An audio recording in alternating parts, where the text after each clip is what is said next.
হিসাব নিয়ে জীবন শুরু করলে বৈবাহিক জীবন সুখী হবে? শয়তানের আনুগত্য দিয়ে জীবন শুরু করেছে। দেখবেন আমাদের এমন সময় অনেক কিছু কনসার্ট হয়, দেখবেন স্টেজে এমন ভাবে নাচানাচি করে মনে শুয়োর আর বারণ নাচছে। হ্যাঁ, হাদিসে এই শব্দ এসেছে, আমার উপর রাগ করবে না। নবী সাল্লাল্লাহু আলাইহি ওয়াসাল্লাম বলেছেন, যারা এই উম্মতের মধ্যে মাদককে হালাল করে নিবে, বাদ্যযন্ত্রকে হালাল করে নিবে, এবং যারা নর্তকী নাচাবে এবং মিউজিক্যাল ইনস্ট্রুমেন্টের সাথে এদের গভীর সম্পর্ক থাকবে, একদিন সকালে আল্লাহ পাক এদেরকে বানর আর শুয়োর বানিয়ে দিবে। একদম টাটকা হাদিস, আখরুল জামানের হাদিস করে দেখেন, আলেম ওলামাকে জিজ্ঞাসা করেন, হাদিসটা না থাকলে আমার নাম বদলাই ফেলাম। এই হাদিসও আছে। এটা কি ফিজিক্যালি হবে? আমার কাছে মনে হয় না ফিজিক্যালি হবে। আল্লাহু আ'লাম, আল্লাহ ভালো জানেন। আমার কাছে মনে হয় না যে ফিজিক্যালি হয়তো বা হবে না। ইন্টারনালি তারা বানর আর শুয়োরের মতো হয়ে গেছে, আমার কাছে তাই মনে হয়। ভিতর থেকে স্বভাবগতভাবে দেখবেন বানর আর শুয়োরের মতো করছে। তো কি করবেন? এখানে ঈমান নিয়ে আপনি চলবেন কি? নূর কি জিনিস বোঝাতে গিয়ে আপনাকে এই কথাগুলো বললাম। আপনি 10টা দিন ইতিকাফ করে তারপরে এই পরিবেশে যান, আপনি আল্লাহর নূর নিজেই বুঝতে পারবেন। আল্লাহর নূর কি জিনিস, আধ্যাত্মিকতা কি জিনিস। আপনার কাছে এগুলো ভালো লাগবে না, আপনার মন আপনার গান শুনতে চাইবে না, আপনার চোখ দেখতে চাইবে না। আর এগুলোতে থাকতে থাকতে থাকতে থাকতে যদি এগুলোকে স্বাভাবিক মনে হয়, তাহলে বুঝবেন আপনার কলবে নূরের ছিটা ফোটাও নাই, কলব আগেই মরে শেষ হয়ে গেছে। এখন আমাদের কলব এই অবস্থায় আছে। আমাদের চারপাশে এগুলো দেখছি না, গান বাজনা, বাদ্যযন্ত্র, মাদক, বেহায়াপনা, অশ্লীলতা, বেপরদামি, পর্নোগ্রাফি, ব্লু ফিল্ম, সব তো দেখছি নিত্যদিন, প্রতিদিন দেখছি। এগুলো দেখে যেহেতু আমাদের মনের মধ্যে কোনো রিয়াকশন আসে না, বুঝতে হবে মন কিন্তু নাই, dead, living with a dead heart. আমরা একটা মৃত হৃদয় নিয়ে ঘুরছি আর কি, আর কিছু না। এখন এই হৃদয়ে ঝাঁকি দিবে কিভাবে? এই অবস্থায় মৌত আসলে কি হবে? মৌতের কষ্ট খুব বেশি হবে। মৃত খনক অবস্থায় যদি মৌত চলে আসে, তাহলে মৃত্যুর যন্ত্রণাটা খুবই কঠিন হবে। কত কঠিন হবে আমি একটা হাদিস দিয়ে বুঝাচ্ছি। আমি এই হাদিসের নাম্বার এখন বলতে পারছি না, অনেকদিন আগে হাদিসটা পড়েছি, বাট আমি হাদিসটা পড়েছি। এবং যদি কেউ দলিল চান আমি আপনাকে প্রাইভেটলি দিতে পারবো। কোন একজন নবী আল্লাহকে বলেছিলেন যে আমি বারজাখের মানুষের সাথে যোগাযোগ করতে চাই। কেমন আছে বারজাখ বুঝেন তো? পরকালে বারজাখের মানুষ কিরকম আযাব, কিরকম শাস্তি ভোগ করছে, আল্লাহ একটু দেখতে চাই। একজন ব্যক্তি, মেবি উনি মুসা আলাইহিস সালামের যুগের বা ঈসা আলাইহিস সালামের যুগের, আমার ঠিক মনে পড়ছে না, এই দুজনে একজন হতে পারেন। আল্লাহ পাক দেখালেন একজনকে যে এই ব্যক্তি খুবই রুগ্ন, ক্লান্ত, মানে দেখে মনে হচ্ছে তিনি খুবই পেরেশানির মধ্যে আছে।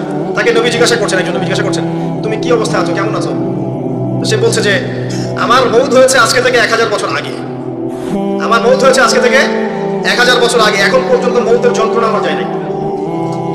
আমার কথা কি বুঝতে পারলেন ভাই?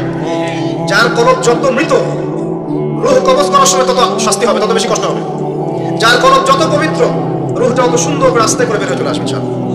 যেমন কলসি থেকে পানি ঢাললে যেমন হয়, এভাবে রূহটা বের হয়ে চলে আসবে। কলব পরিষ্কার না থাকলে হবে না। এগুলো আধ্যাত্মিক মারিফতি কথা নয় কিন্তু বিষয়টা। এই যে আমরা অনেকে আবার এগুলোকে বানিয়ে দিয়েছি পীর মুর্দি, তাই না? এমনি নেগলেক্ট করে যেগুলো পীর মুর্দি বয়ান করবেন না, এসব পীর মুর্দি বলে বিষয়টা না। বিষয়টা হচ্ছে আত্মশুদ্ধি। আর একজন পীর যদি একজন মানুষকে আত্মশুদ্ধির পথে নিয়ে যেতে পারেন, বিষয়টা কখনো খারাপ করে দেখার কিছু নাই। একজন মানুষ যদি আরেকজন মানুষকে আত্মশুদ্ধির পথে নিয়ে যেতে পারেন, এটাকে খারাপ করে দেখার কিছু নাই। হ্যাঁ, এগুলোর নামে আমরা অনেক কিছু তৈরি করেছি যেগুলোর হয়তো অস্তিত্ব নেই। এটার নামে আমরা অনেক কিছু তৈরি করেছি, নিজেরা বানিয়ে নিয়েছি। এগুলো হয়তো আপনি বলতে পারেন যে হ্যাঁ এগুলো সুন্নাহসম্মত হচ্ছে না ইত্যাদি, কিন্তু আত্মশুদ্ধির এই প্রক্রিয়াটাকে আপনি ডিসকারেজ করতে পারেন না। আর আত্মশুদ্ধি আল্লাহওয়ালা মানুষের কাছে না আসলে হবে না। আত্মশুদ্ধির এই বিষয়গুলো এই কিছু কাজ করা এবং কিছু কাজ বর্জনের সাথে জড়িত আছে। আবারও বলছি, এই বিষয়গুলোতে জড়িত থাকলে আপনি আত্মশুদ্ধি পাবেন না। যেমন মাদক, পর্নোগ্রাফি, হারাম মেয়ের সাথে জেনার সম্পর্ক, হারাম বান্ধবী, হারাম অ্যাফেয়ার্স, সুদের সাথে সম্পৃক্ত থাকলে, মনে রিয়া থাকলে, অহংকার থাকলে, গীবত তহমত করলে, এই ধরনের কাজ, বেপরদামি, বেহায়াপনার মতো থাকলে, মিউজিকের সাথে থাকলে, জুয়ার সাথে থাকলে, বা এই দুনিয়ার জীবনটাকে খেলতামাশার মতো গ্রহণ করেছেন, আল্লাহর হুকুম আহকামে পরোয়া করছেন না, আজকের দিনটা এনজয় করে নিন, কালকের কি পাতা, এমন আকীদা আদর্শ যারা বিশ্বাসী, এদের মনের মধ্যে আত্মশুদ্ধি আসবে না। আল্লাহ পাক আমাদের সবার কলবগুলোকে পরিষ্কার করুন, পরিপূর্ণরূপে আত্মশুদ্ধি অর্জন করার তৌফিক দান করুন, এবং যে কাজগুলো করলে আল্লাহ পাক আমাদের কলবে আল্লাহ নূর দান করবেন, সেগুলো বেশি বেশি করার তৌফিক আল্লাহ পাক দান করুন। একটা এক্সাম্পল দেই, অন্য জায়গায় যাচ্ছি, দেখেন ইবলিস কি কম জ্ঞানী ছিল? সে কি কম ইবাদত করেছে আল্লাহ? ইবাদতের ক্ষেত্রে, জ্ঞানের ক্ষেত্রে সে তো অতুলনীয় হয়ে আছে। প্রচুর ইবাদত করেছে, প্রচুর জ্ঞানী। এই মহাবিশ্ব সম্পর্কেও জ্ঞান আছে না? প্রচুর জ্ঞান আছে। কি কারণে সে চিরস্থায়ী জাহান্নামী হলো? একটা আদেশ লঙ্ঘন করেছে। এই তো একটা আদেশ তো আদম আলাইহিস সালামও লঙ্ঘন করেছে। তাকে বলা হয়েছে গাছের কাছে যেও না, আমাদের পিতা ভুল করে গাছের কাছে চলে গেছে। এটাও তো একটা অন্যায়, জানেন কি? এটা তো আল্লাহর আদেশকে লঙ্ঘন করা হলো। আদম আলাইহিস সালাম তওবা করে ফিরে এসেছেন, বলেছেন রব্বানা যালামনা আনফুসানা ওয়া ইল্লাম তাগফির লানা ওয়া তারহামনা লানাকুনান্না মিনাল খাসিরিন। এটা আদম সন্তানের স্বভাব, ভুল করবে তওবা করে ফিরে আসবে। কিন্তু ইবলিস সে তওবা করে ফিরে আসেনি, বরং আবা ওয়াস্তাকবারা, সে অবাধ্য হয়েছে, অহংকার করেছে। খালাকতানি মিন নার ওয়া খালাকতাহু মিন তিন। এই যে অন্যকে ছোট করা, তুচ্ছ করা, আল্লাহর আদেশকে অস্বীকার করা, অহংকার করা, এই অহংকারের কারণে তার সমস্ত ইলম এবং আমল সব ধ্বংস হয়ে গেছে। এখন যদি আমরা অনেক ইলম আমল করি, মনে অহংকার থাকে, আত্মশুদ্ধি অর্জন হবে? আত্মশুদ্ধি সবচেয়ে ইম্পর্টেন্ট জিনিস। আমি একটা বই সাজেস্ট করছি, বইটা আমি পড়ছি, কিন্তু আমার পড়ার পরে আমার আসলে পিপাসা মেটেনি এখনো। এই টপিকের আরো বেশ কিছু বই আমি সংগ্রহ করার চেষ্টা করছি ইনশাআল্লাহ তাআলা। আগামীতে আমি এই টপিকে, শুধু এই টপিকেই আলাদা স্বতন্ত্র একটা লেকচার দিব ইনশাআল্লাহ তাআলা। আল্লামা তাকি উসমানী হাফিজাহুল্লাহ, তার একটা বই আছে আত্মশুদ্ধি ও তাসাউফ, বইটা পড়েন। বইটা পড়লে আপনার কাছে মনে হবে যে বইটা আপনার জন্য লেখা হয়েছে। বইটা পড়ছিলাম আর মনে হচ্ছিল যে বইটা আমার জন্য লেখা হয়েছে। মনে হয় বইটার প্রতিটা ওয়ার্ড আমাকে বলা হচ্ছে। মন দিয়ে পড়েন আর পড়াশোনার অভ্যাস করেন। একদিন লেকচার শুনলেন 1 ঘন্টা 1.5 ঘন্টা, এটা আপনার জীবন পরিবর্তনের জন্য যথেষ্ট নাও হতে পারে। হ্যাঁ, যদি আল্লাহ তেমন মানুষ হন হয়তো বা হবে। আমাদের মতো মানুষের লেকচারে 1 ঘন্টা 1.5 ঘন্টা লেকচার শুনেও আপনার জীবন পরিবর্তন না হওয়ার সম্ভাবনাই বেশি।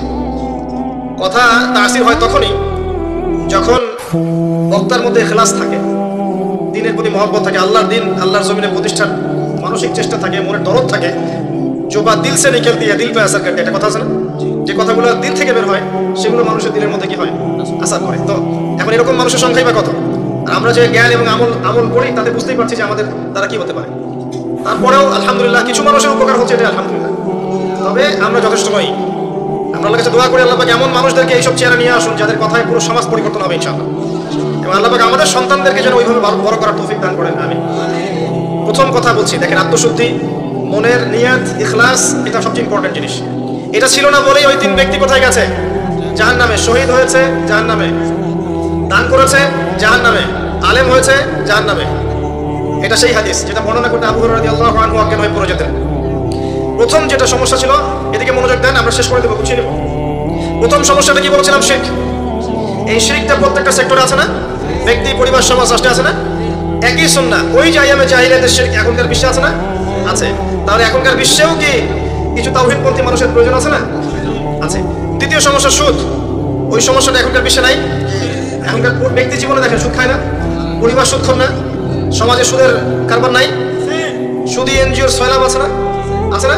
ছোট্ট ছোট্ট গ্রাম বাদ পড়েছে সুদ থেকে, টপ টু বটম কোনো গ্রাম বাদ পড়েছে? পড়ে নাই। বৈশ্বিক ক্ষেত্রে সুদী ব্যাংকিং সিস্টেম নাই, এবং এগুলোর সাথে আমরা জড়িত নই কি? আর নবী সাল্লাল্লাহু আলাইহি ওয়াসাল্লাম কি বলেন নাই, 4 শ্রেণীর মানুষকে আমি লানত করলাম, যে খায় সুদ, যে সুদ দেয়, যে সাক্ষী থাকে, আর যে লেখে। 4 শ্রেণীকেই তিনি লানত করেছেন। নবীর অভিশাপ নিয়ে কেউ হাউজে কাউসারের পানি পাবে? নবী সাল্লাল্লাহু আলাইহি ওয়াসাল্লামের অভিশাপ নিয়ে কেউ কবরে উত্তর দিতে পারবে? সত্যি তাই মনে হয় আপনাদের? আর নবী যাদেরকে অভিশাপ করবেন তাদের জন্য কি নবী সুপারিশ করে জান্নাতে নিয়ে যাবেন? এত সহজ না, এত সহজ না। নবীর লানত কি জিনিস এটা আমরা পরকালে বুঝতে পারবো। আমল করেছে, আমল, শোনেন, আমল করেছে, অনেক নেক আমল করেছে, কিন্তু আমলগুলোর মধ্যে বেদাত ছিল। কি ছিল? মানে সুন্নতকে পরিবর্তন করে নতুন আমল দিয়ে প্রতিস্থাপন করেছে, কিন্তু আমল করেছে। এই বেদাতিরা যখন হাউজে কাউসারের পানি খেতে যাবে, একটা পর্দা পড়ে যাবে, আর নবী সাল্লাল্লাহু আলাইহি ওয়াসাল্লামকে বলা হবে, নবীজি বলবেন যে ইন্নাহুম মিন্নি, তারা তো আমার উম্মত, কেন পর্দা পড়ে গেল? তাকে বলা হবে ইন্নাকা লা তাদরি মা আহদাসা বা'দাক, এরকম আপনি জানেন না আপনার মৃত্যুর পরে আপনার দিনকে কেমন করে বিকৃত করেছে। তখন নবীজি বলবেন সুহকান সুহকান লিমান গায়্যারা বা'দি, দূর হও দূর হও যারা আমার পরে দিনকে পরিবর্তন করেছে, বেদাত করেছে। এটা বেদাতির শাস্তি, তাকে দূর করে দেওয়া হলো। যে আমল করেছে, সারা জীবন আমল করেছে, হালাল খেয়ে আমল করেছে, কিন্তু বেদাত করেছে, তাকে তাড়িয়ে দেওয়া হলো। আর যে সুদ খাচ্ছে তাকে কি করা হবে? ভাবেন, একজন মানুষ যদি, আমার কথা শুনেন, একজন মানুষ যদি তার মায়ের সাথে জিনা করে, আপনি কি করবেন তাকে? মনে করেন কালকে উঠে দেখলেন আপনার এই গ্রামে 10 জন মানুষ পাওয়া গেছে, আজকে রাত্রে নাউজুবিল্লাহ তারা মায়ের সাথে, কথাটা বলতে আমার খারাপ লাগছে, তারা মায়ের সাথে খারাপ কাজ করেছে আজকের রাতে। কালকে সকালে এই 10 জনের যদি দোষ প্রকাশ, আপনি কি করবেন? কি করবেন? ফুলের মালা দিবেন? বড় বড় সুন্দর সুন্দর চেয়ার দিবেন না বড় বড় অফিস করে দিবেন? কোটটাই পরিয়ে বসিয়ে দিবেন? সুদের মধ্য দিয়ে আমরা তাই করছি। নবী সাল্লাল্লাহু আলাইহি ওয়াসাল্লাম বলেছেন 73টা পাপের শাখা আছে, তার সবচেয়ে নিম্ন শাখা কি? আপনারা বলেন না, হাদিসটা তো আপনারা জানেন, বলেন সবচেয়ে নিম্ন শাখা কি? নিজের মায়ের সাথে। কোনো ব্যক্তি যদি এই কাজটা করে, আপনি তাকে কিভাবে দেখবেন? একজন ব্যক্তি যদি একাধিক বিয়ে করে, তাকেই তো দেখতে পারেন না। একজন ব্যক্তি যদি ধর্ষণ করে, তো ধর্ষকের শাস্তি আছে না? ধর্ষককে কি সমাজে মানুষ ভালো চোখে থাকে না ঘৃণা করে? এমনকি দেখা যায় যে মাজলুম মেয়েটার উপর অত্যাচার করা হয়েছে, ওরই তো সারা জীবন বিয়ে হয় না, এমন হয় না? কত বড় ফলাফল সমাজে বয়ে নিয়ে আসে, তাই না? এখন একজন ব্যক্তি যদি মায়ের সাথে জিনা করে, আপনি তাকে কি করতে চাইবেন? নবীজি বলেছেন সাল্লাল্লাহু আলাইহি ওয়াসাল্লাম, আপনার নবী, আপনারই নবী, যাকে কবরে দেখানো হবে আপনাকে, তিনি বলেছেন যে এর 73টা পাপ আছে।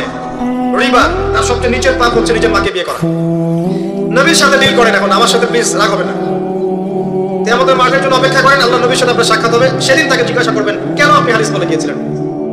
আপনি সমাজকে পিছিয়ে দিয়েছেন, অর্থনীতিকে পিছিয়ে দিয়েছেন, এই হাদিস কেন বলতে গেলেন? এটাই তো অর্থনীতির সমৃদ্ধির একমাত্র পথ পদ্ধতি, তাই না? রিবা, এই হচ্ছে রিবা। আর সবচেয়ে উঁচু শাখাটা কি তাহলে? এটা আপনি পাবেন সূরা বাকারায়। কোন সূরায়? আয়াত নাম্বার 279 থেকে শুরু করে পড়া শুরু করবেন। দেখবেন ওখানে আল্লাহ পাক বলেছেন, ইয়া আইয়ুহাল্লাযীনা আমানু, হে মুমিনগণ, ইত্তাকুল্লাহ, আল্লাহকে ভয় করো, ওয়া যারু মা বাকিয়া মিনার রিবা, সুদ ছেড়ে দাও, সুদ ছেড়ে দাও। আল্লাহ বলেন ইল্লাম তাফআল, তোমরা যদি এটা না করো, ফাযরু